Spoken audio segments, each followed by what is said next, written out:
Welcome back once again to Random Edge Productions. I'm Tristan, and we're going to be going back to look at Dry Creek Wrangler on this message that Dewayne shared, and it is about being dependable. So let's go ahead and get into this thing. Of course, you can see I've worn the outfit. We're going to do some Dry Creek ranching right now. We're in the ranch mode. Good morning. Good morning. Dewayne here, Dry Creek Wrangler School. Been a couple of weeks, I guess, since I put the last video up, but today is Saturday, the, what is it, the 12th, and so it's the end of our second week of school here in Wyoming, and what's that? 13th. Mama says the 13th, and so she's here keeping me straight and right. Okay, so pretty close. And so I would give him credit. It's been a very good 2 weeks. Things were getting things ironed out, and I figured out the changes from Tennessee and what we got here. So it's been very good. Over the last several years, I've had a lot of different horses. And some of those horses were really fast. Oh, by the way, you may think I'm pretending to be a cowboy, which I am, so you've got that right. But when I was a kid, 8, 9, 10, up to 12, I even think, we did have horses. So I have experience with horses enough to know he knows so much more than I do. Some of those horses were very athletic. Some of those horses were very smart, very easy to train. Some were very easy to get along with, very mild-mannered and easygoing. Some were really sure-footed in the mountains. A lot of different abilities. But the most important ability that I always required, and that I require today in any of my horses, is dependability. So you can see how this would apply to people, and he'll tie it in, I'm sure. What do they call it? Anthropomorphism, when you apply human traits to an animal. That's what he's doing. Most of the time, I apply animal traits to humans, but I digress. So he stated dependability. We'll see where this goes. When I get a horse in, we bought a horse a couple weeks ago, and he's been worked on a ranch. He's been off for a while, and he's a good horse. He's a solid horse, but there's some holes in his training. And so I asked myself, when we get this horse, what's the first thing I'm going to work on with this horse? It's the first thing I work on with every horse. I'm going to teach this horse to be dependable. I like the fact that he acknowledges it's something you can learn. You can learn to be dependable. Even if you aren't right now, you can learn to be. Now, no horse has got all abilities. There's no horse out there that has every single ability that a horse could have. But they all need to be dependable. Now, I've told stories on this little horse before. Obviously, this little guy made an impact on me. We had that outfit that I worked for in Alaska. We had that halflinger named Rebel. Anybody know what a halflinger is? If you do, leave it in the comments. I don't know what a halflinger is. Now, I heard preachers say in church preaching when I was growing up that, they want the congregation to be there for work day and to be there for this and be there for that. Yeah. And they'd always say the greatest ability you could have is availability, is to be available. Well, that's just not true. All right. I believe I know where he's going with this, but for me, I teach new believers, new Christians, a foundational thing that you should never get away from is being willing and being available. And he's disagreeing with that available part. But I think we can tie these two definitions together. He says dependability, I say willing and available. Perhaps being dependable is the outcome of being willing and available that brings you to the spot where you can be defined as dependable. That's my thoughts. Rebel was always available. If you Rebel. walked out in the pen with a halter, Rebel would walk up and stick his nose in the halter. You did not have to hunt him down. You didn't have to catch him. He was always available. Rain or shine, it didn't matter. If you went out there with a halter, Rebel came up and said, here, pick me. The problem was you take Rebel out front, start saddling him and head out, and the odds were as good as they were not that he was going to somewhere along the way say, yeah, well, I've had enough. Buck you off and run back to the barn. And I think over the years, that was several years ago, I think he got older and got more dependable at the time. But people do that too. You think you're going along for a nice, easy ride, and they buck you off and they run back to shelter. But I like the fact that he's encouraging that you can change. Rebel was always available, but you couldn't trust him. Yeah. You couldn't depend on him. You couldn't say, I know that this horse is going to be with me for the next 4 hours, right there every step of the way. And for me, I've ridden with guys, I know guys that have horses, they're good horses, good cow horses, tough horses, a lot of cow sense, a lot of bottom, which means a lot of stamina. Okay, I didn't know what that was. But they never know. Because that means something totally different when you talk about a lot of bottom. When that horse out in the middle of the day, in the middle of nowhere, is going to just, for no reason, just put their head down and start bucking. Now, some guys like that. Some guys tolerate that. I do not tolerate it. I do not tolerate it. I will not have a horse that does that. I don't care how tough that horse is. I don't care how cowy that horse is.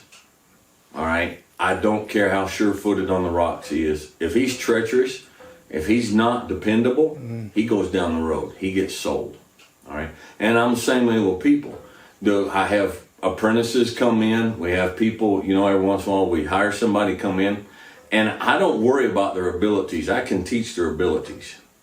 All right? If they say, I've never done this, and I don't know this, and I don't know that, I don't worry about that. All right? Are you dependable? I like that. That's a great outlook. People can learn if they're teachable. But you find someone who believes they know everything, they're not very teachable. And that means they don't learn new things. What he's referring to is someone who's there, in season and out, willing to learn, willing to grow. And that's what you need to develop in your life. That's an ability. You say, Dewayne, I'm not real smart. Well, welcome to the club. I'm not either. Dewayne, I'm not real athletic. I'm not either. That's the reason when I was a kid I started riding horses in the first place. I was clumsy. I was awkward. I moved awkward. But when I got on the horse, I felt like I was a part of something physical that was powerful and graceful. But I wasn't. All right, so I get it. Say, Dewayne, I don't have a lot of background experience. I wasn't taught a lot of things. While he's taking what do you call that when you inhale on a cigar? Anyway, he's encouraging us. He's encouraging that you can move from where you're at to be someone that people look to as someone they can lean on, not someone who's going to flake out. Musicians have a reputation for being artistic, but flaky. You can't depend on them. Yeah, I might fall into that category sometimes too. The one thing you can develop in yourself to improve yourself without going to school, okay, good, without going to get training, without doing any of that, is to become dependable. All right. The one thing you can do to improve your value on your job site. I like that statement. Improve your value on the job site. Now, I'm a construction worker. I love to build with my hands. Ever since I was little, building, crafts, whatever. I like to build. But someone who's willing to improve their value, and for me, it was learning new trades, new skills, learning how, which end of the shovel to operate. That was a big one for me. Work in heavy equipment, all right? Maybe you work for a framing crew. Maybe you work for an electrician, whatever it is. You say there's guys been in this for 20 years. And so they're at the top of the food chain and I'm at the bottom. And I'm the least valuable employee on the job site. How do I improve my value on the job site? Become the most dependable employee. You can't be the most experienced. You can't always be the most skilled, but you can be the most dependable. That's true. You can be the one that's there first. You could be the one that when there's nothing to do and everybody's sitting around doing nothing, you can pick up a broom. You can be the one that is always, the boss knows that he don't have to worry about you. When I have horses, I need a horse that I don't have to worry about.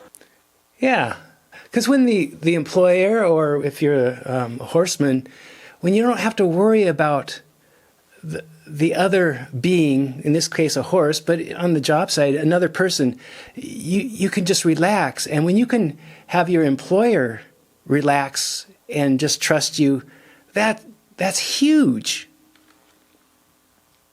Now I have horses that can do things better than other horses, and so when I have something I need done, I'll pick a horse based on which horse is best for that. Like if I had to go out now and do a really tough ride right now, and head out across the mountains, 8 or 10 miles, 12 miles, whatever it is, I'd pick Biscuit. Because I'm sure he's picking Biscuit not because if he runs into trouble, it sounds like something you eat. I'm sure that's not what he had in mind. Just saying. Biscuit here lately has proven to be the toughest little rascal on the place. Boone is my favorite horse, but Boone, he's still getting treatments and stuff. He's still having hip problems. And Mouse is lazy. And Tia has tender feet. And so you see what I'm saying? So when it comes to skill, I pick the horse that is best. Now, if I was going to be sorting pairs for a couple hours for a ranch and around pen.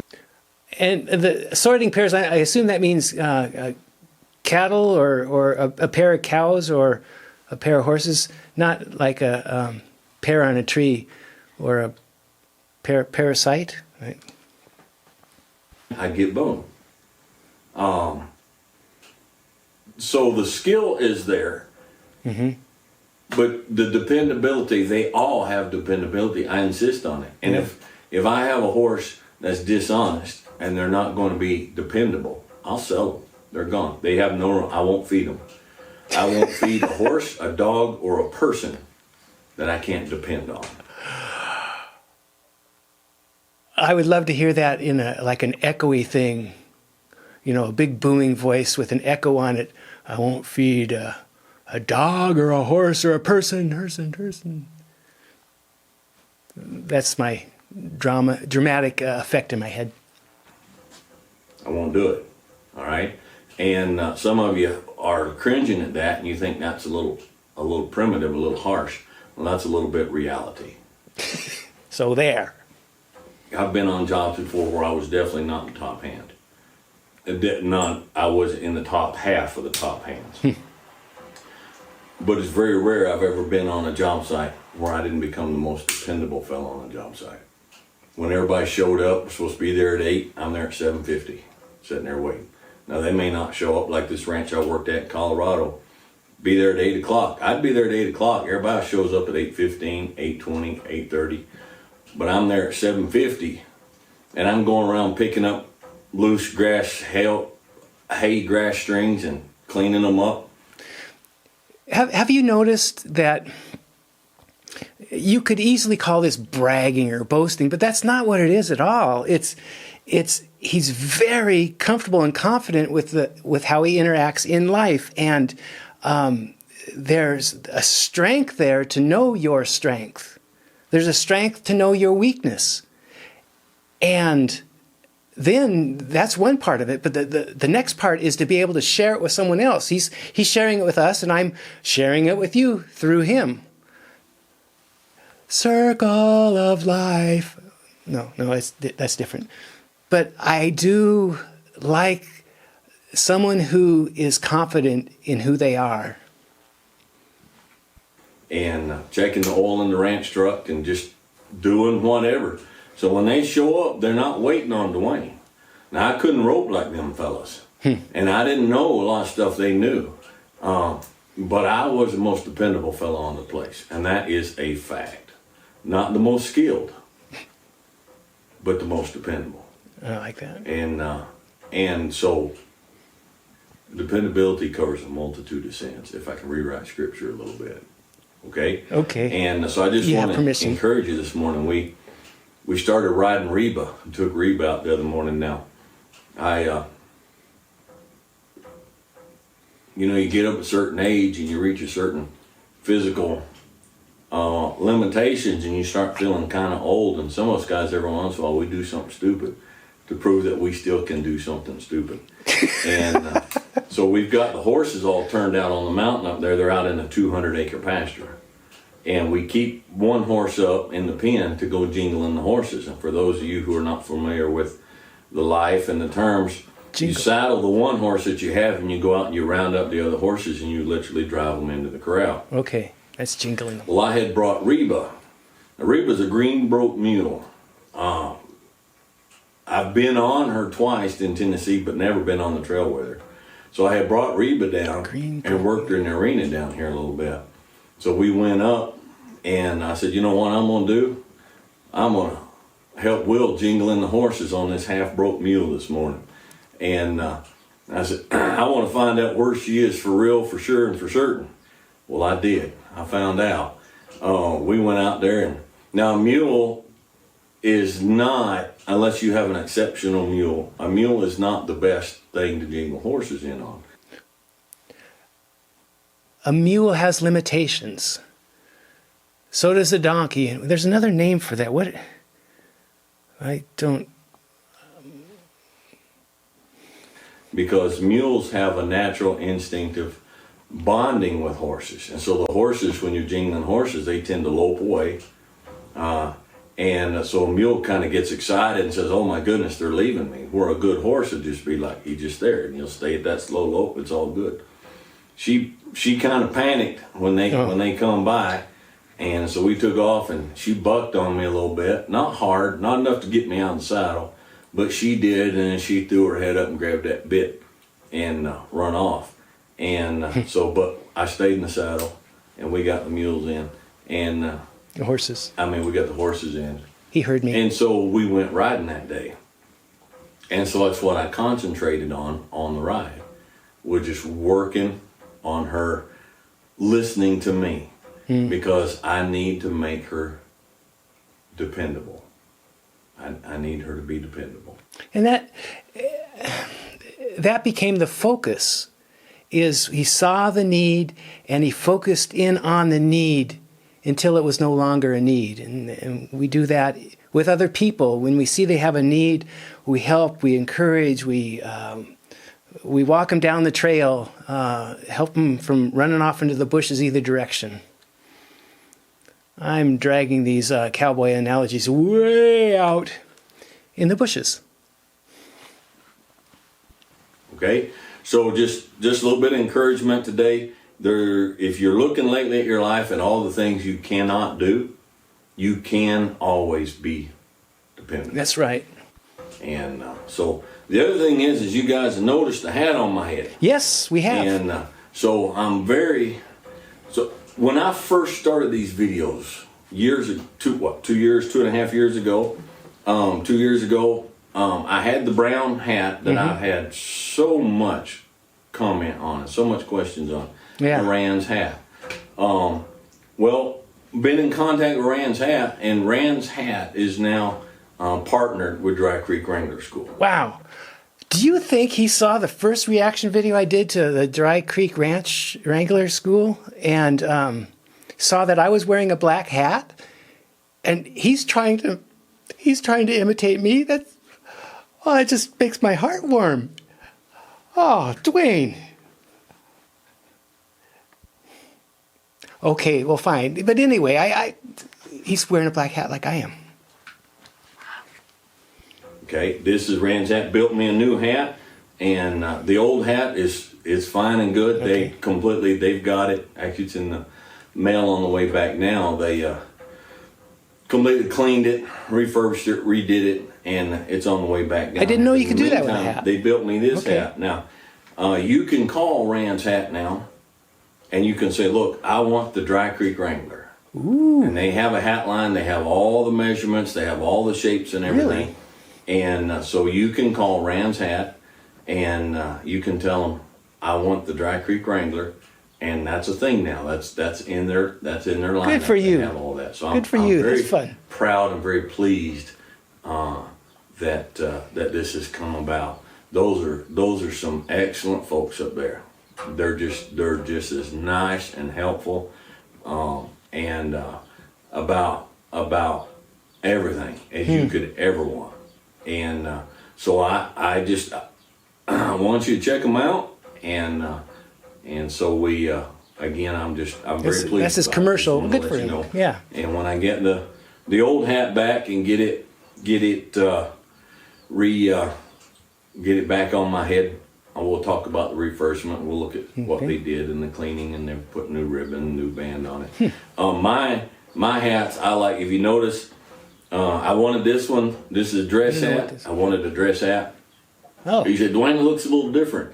Well, it does, because the old hat, when you guys saw it, I'd had it for a long time, so it's kind of softer and a little more molded and shaped around because.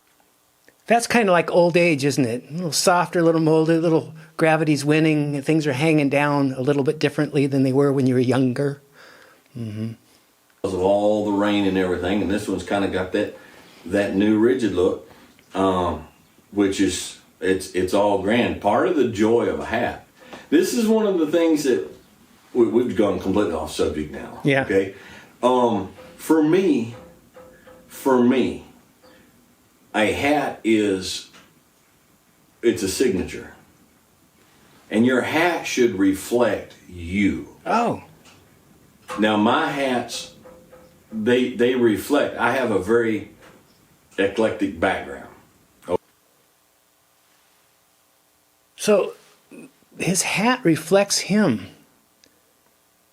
I wonder if I had a hat that reflected who I am, what would it be like?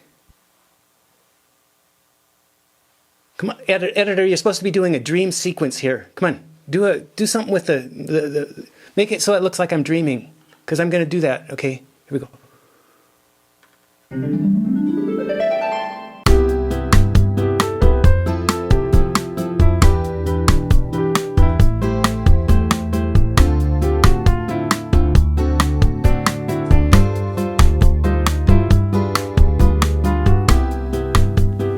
Well, that was really good, wasn't it?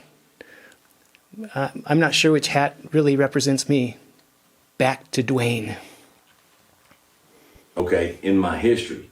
Now this hat is going to, in time, this front is going to get curved down a little bit more, like the brown one was, and it will wind up curving down a bit more in the back, and it'll come up.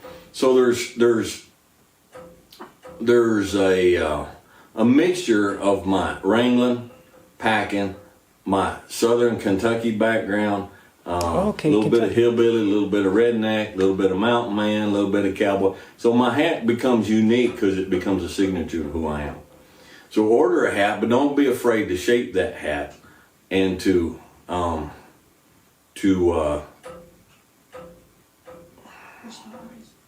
Personalized? Yeah, personalize that hat. Mama helped make him. that hat yours, and make that hat a reflection of you.